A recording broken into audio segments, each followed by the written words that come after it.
Colonel Dinesh नैन भी जुड़ चुके हैं, जो कि डिफेंस एक्सपर्ट हैं। आपका बहुत बहुत स्वागत है न्यूज़ 24 पर।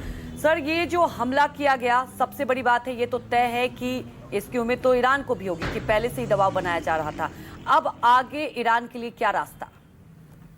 देखिए अंजलि, सबको क्लियर था, इनको सभी को पता था, ईरान को भी पता था, अमेरिका को भी पता था, इजराइल को भी पता था कि चाहे उस ओमान के अंदर जो मस्कट में इनकी पहली मीटिंग हुई, वहां पे किसी बात पे रजामंदी नहीं हो रही थी। फिर उसके बाद स्विट्जरलैंड के अंदर इनकी पहली मीटिंग हुई, वहां पे भी कोई रजामंदी नहीं हुई। फिर दोबारा मीटिंग हुई, क्योंकि कोई भी पॉइंट जो था इनका कॉमन, वो मानने को ईरान तैयार था ही नहीं। यहाँ तक कि एक तरफ तो जहां ईरान कह रहा था, ईरान के फॉरेन मिनिस्टर कह रहे थे कि भाई हम लोग थोड़ा बहुत संवर्धन के ऊपर बात करने को तैयार है, वहीं पहले वो घर पे होम फ्रंट के ऊपर उसको भी निकाला जा रहा था। यानी दोनों की तरफ जो पहलू है वो ये था कि दोनों तैयारी कर रहे थे लड़ाई की, और वो आज आपके सामने आ गया है। देखिए बिल्कुल सेम तरीका है, बिल्कुल आज का, बिल्कुल पिछले वाला था। अगर याद हो आपको तो ऑपरेशन जो है राइजिंग लायन था, सैटरडे संडे को हुआ, आज भी सैटरडे है। दूसरा आज जो है वो ऑपरेशन है शील्ड ऑफ जूडा करके इन्होंने नाम दिया है, और ये बिल्कुल क्लियर कर दिया है जॉइंट ऑपरेशन है अमेरिका का और इजराइल का, अकेला नहीं है। सीरिया की तरफ से ऑपरेशन आया है, और इस ऑपरेशन के अंदर 30 के करीब ठिकानों पे लगातार एक सीरियस धमाके किए गए हैं। सबसे पहले जैसे पिछली बार आपने देखा, साइंटिस्ट को और इनके जो मेन लोग थे ईरान रिपब्लिकन गार्ड्स के जो मेन कमांडर्स थे, उनको टारगेट किया गया था। इस बार जितने भी मंत्री थे, इंक्लूडिंग खुमैनी, इन लोगों ने सभी टारगेट्स के ऊपर अटैक किया है। चाहे वो आपका कर्ज हो, या आपका इस्फान का इलाका हो, चाहे आपका तेहरान हो, कहीं भी आप ले लीजिएगा। लेकिन सबसे बड़ी चीज ये कि ये डिक्लेयर करना अमेरिका का कि 4 दिन तक अभी ऑपरेशन ऐसे चलते रहेंगे, और साथ ही साथ दूसरी वेव आई है अटैक की, उसके अंदर अंजलि इन लोगों ने परमाणु क्षेत्रों पे, परमाणु ठिकानों पर अटैक किया है। इस्फान जो कि तेहरान के पास है, उस पर सबसे पहला अटैक आया है थोड़ी देर पहले, और अब बाकी जगहों पे भी इसके अटैक आ रहे हैं। और अमेरिका ने बिल्कुल क्लियर कर दिया है अपनी एम्बेसी को भी इजराइल में, इनको पता है कि अभी तेहरान ने जो है अपने मिसाइल लॉन्चर जो है, इनकी जाग्रोस की पहाड़ियां हैं, उस जो कि आप ये कहिएगा नॉर्थ वेस्ट, यानी कि उत्तर और पश्चिम की दिशा से लेके और ये पूर्व दक्षिण की दिशा की तरफ चलती हैं। इनके नीचे नीचे इन लोगों ने पूरे तहखाने बनाए हुए हैं, 4 या 5 जगह पे मिसाइल सिटीज हैं, उसके अंदर तैनात कर रखी मिसाइलें, सबके सब तैयार हैं, छोटी रेंज से लेके बड़ी। बड़ी बात यह है, जितने भी प्रॉक्सीज थे, चाहे वो हमास है, चाहे वो हिजबुल्ला है, चाहे वो आपके जो कुर्द हिजबुल्ला जो इराक के अंदर है, या ईरान के अंदर जो रिवोल्यूशनरी बंदे हैं, रिवोल्यूशनरी गार्ड के ट्रेन किए हुए हैं, या हुती हैं, इन सब को भी मिसाइलें पहुंचा दी गई थी। और इजराइल का जो कहना है कि उन्हें लगा था कि अब इनके ऊपर अटैक आएगा। अगर आपको याद हो, कल रात को ही इजराइल ने जो लेबनान के अंदर हिजबुल्ला के ठिकानों के ऊपर, जो हिजबुल्ला को ये मिसाइल्स वगैरह पहुंचाता है ग्रुप, उसके ठिकाने के ऊपर लगातार बमबारी की थी। यानी बात बिल्कुल क्लियर हो गई थी कि अब यह मामला आगे बढ़ेगा ही बढ़ेगा। और साथ ही साथ जेएनजी के कुछ लोगों ने पिछले 2-3 दिनों में हमने देखा कि पूरे ईरान के अंदर अलग अलग जगहों पे जो विद्रोह है वो वापस से सड़कों पे आना शुरू हो गया था। यूनिवर्सिटी के सामने, या फिर लगा लीजिएगा जो इस्लामिक रिवोल्यूशनरी गार्ड्स के ऑफिसेज हैं, हेडक्वार्टर्स हैं, उनके सामने, तेहरान से लेके बाकी अन्य शहरों के अंदर भी। यह भी एक इंडिकेशन दे रहा था कि हाँ, अब कुछ होने वाला है।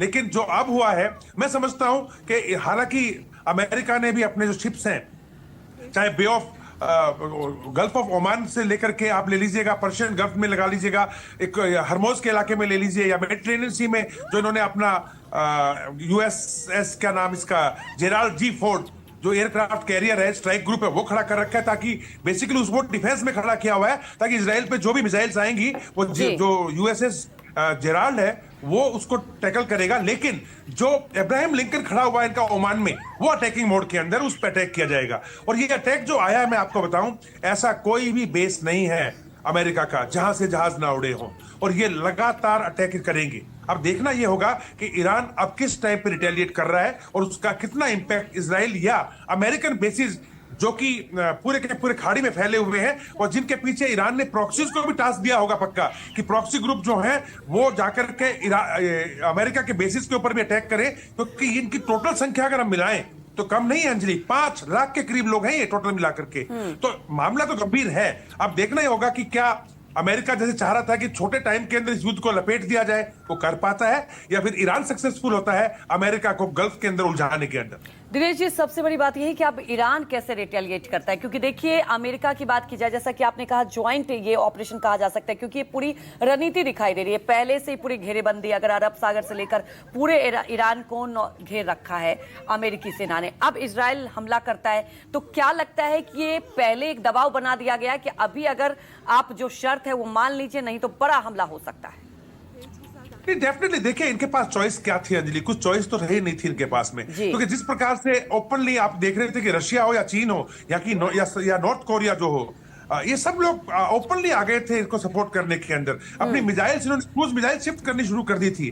DF-21 DF-17 मिसाइल्स जो है चाइना ने वो देनी शुरू कर दी थी। किंजल मिसाइल जो है वो रशिया से न्यूज आ रही थी कि रशिया ने सप्लाई करनी शुरू कर दी है। S-300 S-400 air defence systems, ये सब का सब जो है गढ़ बनाया जा रहा था उन जागरोस की पहाड़ियों पर जो मैंने आपको डिस्क्राइब किया, जिसके नीचे इन्होंने अपने तहखाने बनाए हुए हैं या सिटी बना रखी है मिसाइल्स की। तो पूरा का पूरा गेम था वो ये तो जरूर था कि अभी किसी भी हालत में अमेरिका जो बिल्डअप कर चुका है, या तो फिर वो अपना मजाक उड़वा करके वापस चला जाए और या फिर उसको अटैक करना है। अब क्वेश्चन अटैक अमेरिका के सामने ये आ रहा था कि इसके जो जनरल थे, उन लोगों ने, पेंटागन के जो मेन जनरल हैं, जो सीनियर लोग हैं, उन्होंने ये कहा था कि देखिए युद्ध में तो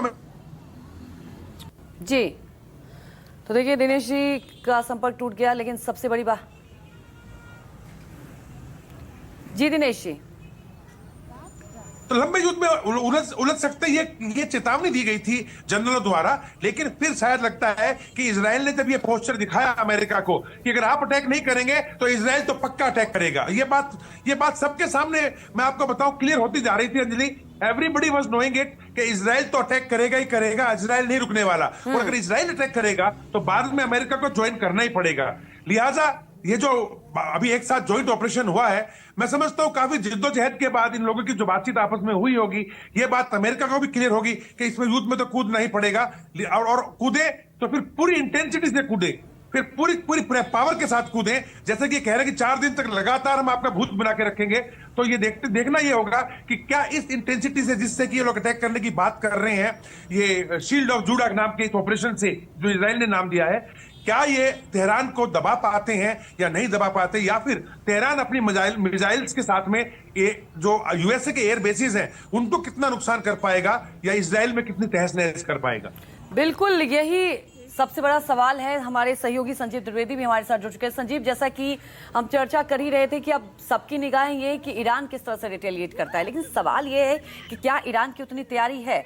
अब या तो अमेरिका की शर्त माने, या तो खामनेई को अब कह सकते हैं आपकी नतमस्तक होना पड़ेगा। क्या रास्ता दिखाई दे रहा है? देखिए, अगर आप इस तरह के जो स्ट्राइक्स हुए हैं इसका जवाब देते हैं, तो पहले तो ये समझ लीजिए कि ये स्ट्राइक जो है ये प्रीएम्प्टिव स्ट्राइक है।